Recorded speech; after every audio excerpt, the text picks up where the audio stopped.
What's going on, Malakies? Vnncz3 here, and let's spend some quality time gaming with each other. And you know, Scoops, for the absolute most longest time, I have been helping players out like Ghostly Bear so that they can start to set up their accounts to min-max, meaning they take the least amount of damage while inflicting the absolute most amount of damage back at their opponents. This works for attacking and defending. Oh, Ralph. Whoa, does this work when I'm being rallied? Yes.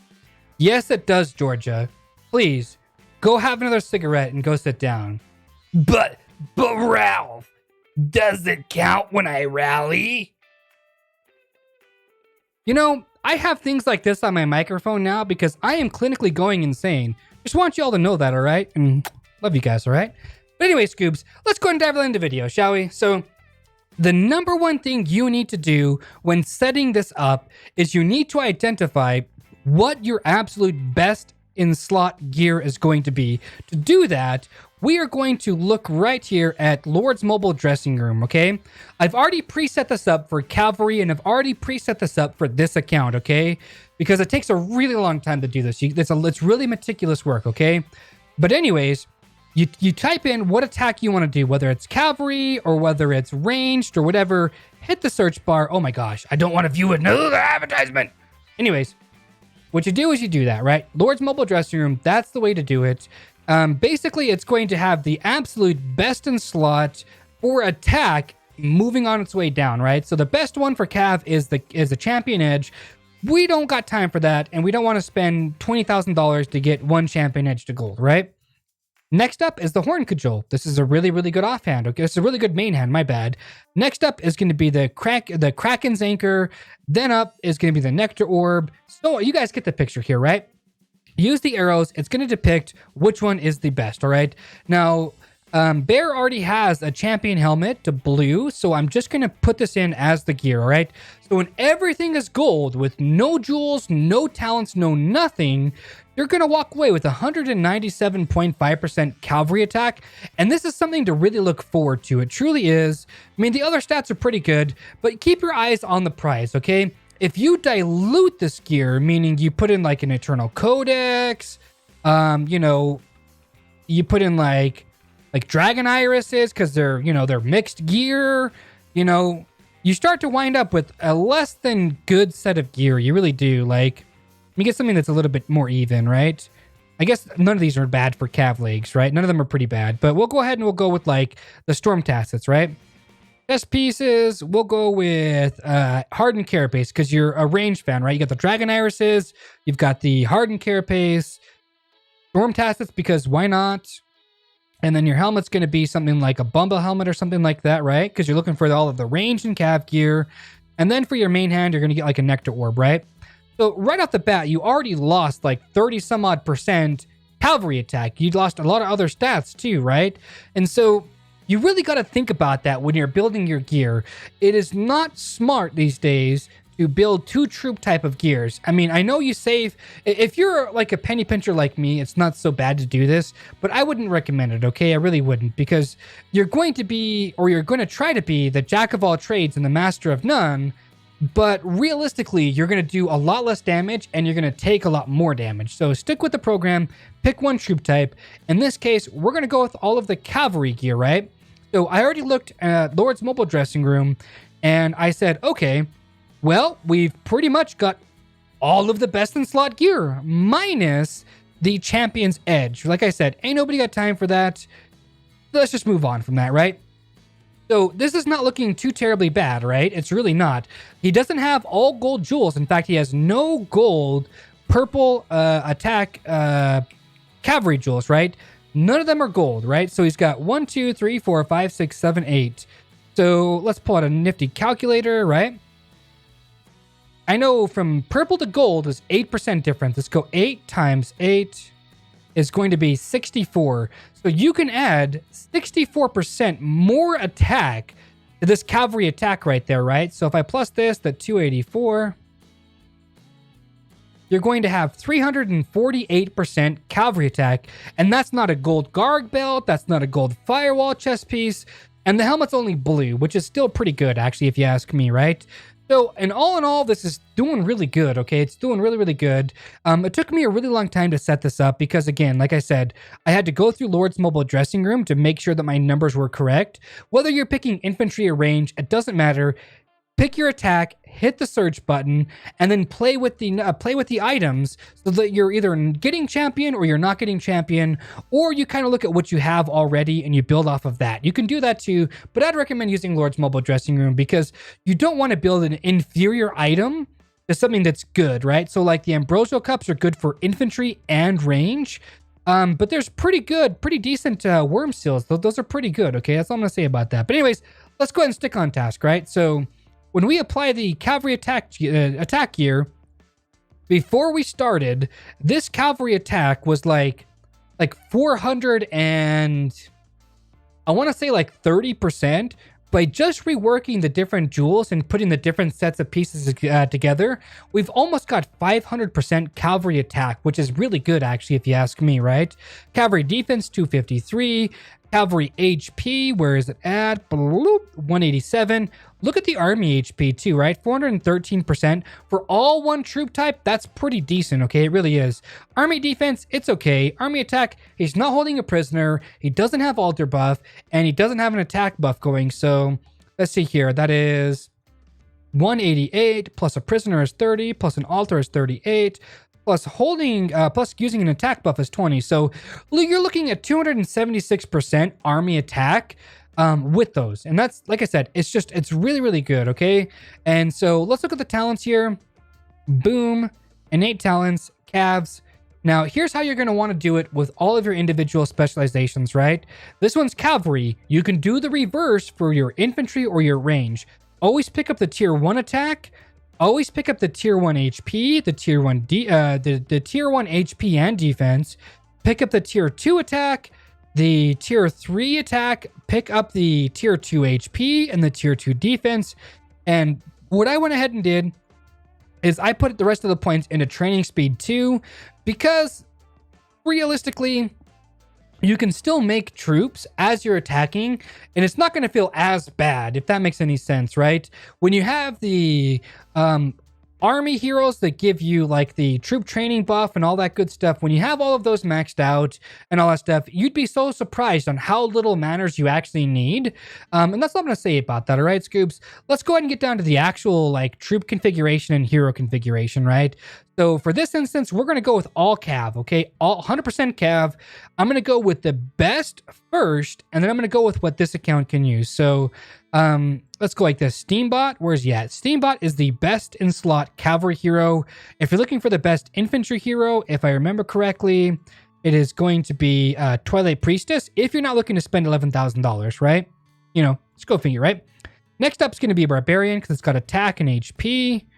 Let's see here. Let's keep her going. Keep her going. Next up is going to be Child of Light. Child of Light's a free-to-play hero, and he's just as good as Barbarian. Well, he's not as good as Barbarian, but he's pretty good, okay? Next up is going to be Night Raven. And now you have a decision, right? You can either pick up the hero like, here we go, Vengeful Centaur. This is going to give you the attack and the defense, which I don't think is very good. I wouldn't use Vengeful Centaur. I really wouldn't. Or you can use a hero like Rose Knight, which I would really recommend because she's got the 50% HP, the 20% attack. And when these are all gold, let's see here, 30, 30, 30, 30, 20. So you're looking at 140% cavalry attack, right? No, yeah. No, you're looking at 120% cavalry attack with 20% army attack, right? So that's 140 altogether. The HP is going to be 50, 50, 50, 50. So 200% cavalry HP.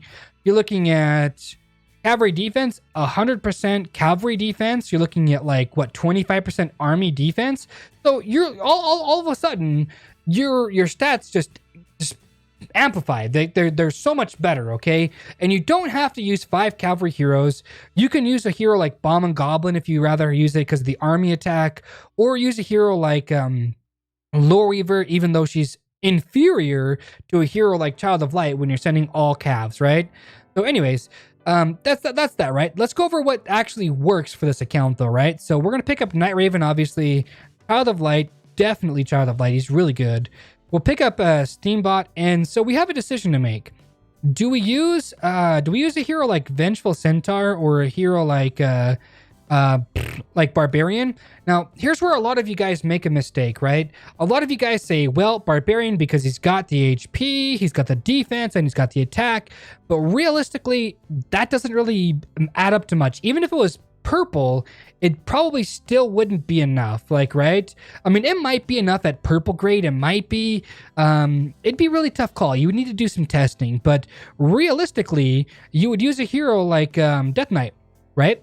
And the reason you use a hero like Death Knight is because one, he's gold, so he's going to show up in the fight, and Steambot's going to take a seat. So his tactic deals 200% damage, right? As where Steambot's only does 140%. That is a major difference, if you guys ask me. It's a huge difference. And so you use him because he gives you a lot of HP and defense, all that good stuff. And all around, he's not a bad hero to use for your cavalry march. I specifically wouldn't use him if you have Barbarian unlocked, right? Like, I just wouldn't use him. That's all I'm going to say here. Me personally, if I'm building towards one specific troop type, if I have to use him, I will. But if I don't have to, I'm not going to, right? But this is the absolute best cavalry setup for this account. Absolute best, okay? Bomb and Goblin, 20% army attack. You're thinking that that's better, but look at this. 12% attack, 20% HP, 20% defense. In my opinion, Steambot is just better, right? Confirm that. Now, clear all of this, right? Clear all of it. You're always going to want to send 4 of the opposite troops of each type, right? So 4 range, 4 infantry, and then you're going to want to send probably about, I would not send more than 30,000. Like, this is with a 375,000 attack. I still wouldn't send more than 30,000 cavalry T3s, and then load up the rest of it right there, right? And so you will call this calves, right? Boom, nailed it, right? So when you attack somebody with this setup, you're always going to want to send it in whichever formation sets the main troop all the way in the back. Now, a lot of you guys get this confused when you're using an infantry setup, but I'm here to tell you right now that the way you attack with an infantry lineup is you send it in a ranged wedge, because it puts all the range in front, then the cav, then the infantry. If you try to send it inside of like a cavalry phalanx, a lot of the times you have range units that haven't gotten taken out by the enemy just yet, okay? So you send it in a ranged wedge. Now, in this instance, when we're using all cavalry, we're going to send it inside of a ranged phalanx. Why? Because the range are going to get taken out first, then the infantry, and then your main force is going to be all the way out here in the back. And so there's a lot of players that have a really hard time with darkness and things of the sort, right? So let's see here. This one was a success. Let me get one that's a defeat if I can. Maybe it doesn't have one. Here we go. Oh, nope. Somebody's the Caw 7. Those guys are a bunch of tile-hitting pansies. That's all I'm going to say about that, right? But anyway, Scoobs, if I've been confusing or you guys don't quite get this, let me know in the comment section. I apologize for the longer video. If you didn't get anything out of this video, rewatch it. Try to learn something new from it, because I'm telling you right now that there are a lot of players, I'm talking thousands of players, that still haven't got it, but they think they do because they spend their money on the game, so therefore they are right. Well, you're right in your book, but you're wrong in everybody else's. And you're expending way more resources than you actually need to in order to produce the same amount of results as everybody else. You know what I'm saying here, Scoobs?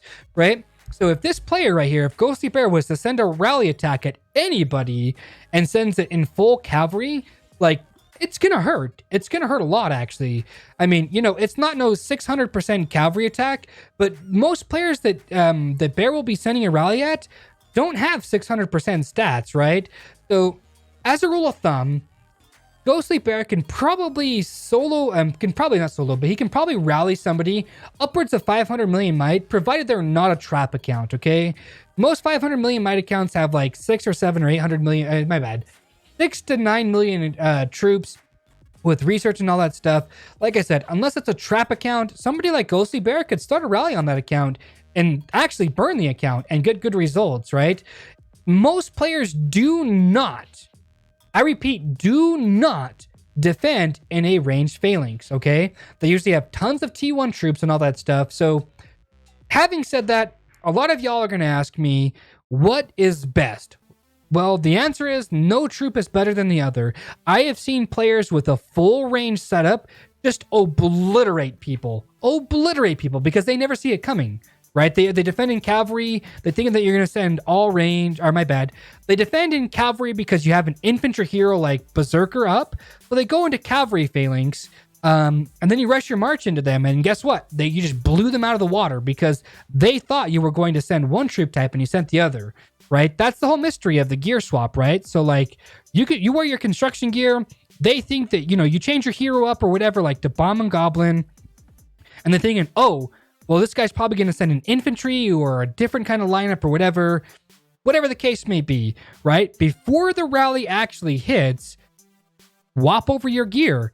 Now they're going to know, right? But it's already too late for your opponent to decide, right? So all I'm trying to say here, Scoobs, is that you need to get on board, right? You need to get on board. I will do the infantry setup live for you guys. I will do the range setup live for you guys. All of that good stuff.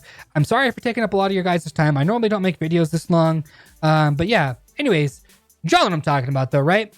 Love, peace, and chicken grease. Be safe. Thanks for stopping by. To save. Yeah, I like that answer. To save some of your coordinates. And I was thinking, you're going to save a lot of gems and a lot of money by doing this. I was just thinking that. Okay, anyways, look, Scoobs. You see this? I'm doing something here, okay? Don't. Okay, I love you guys, all right? Have a good day. That's all I'm going to say. Peace. The video's not frozen. I'm just trolling you right now. It's still not done yet. Love you guys. Okay, bye.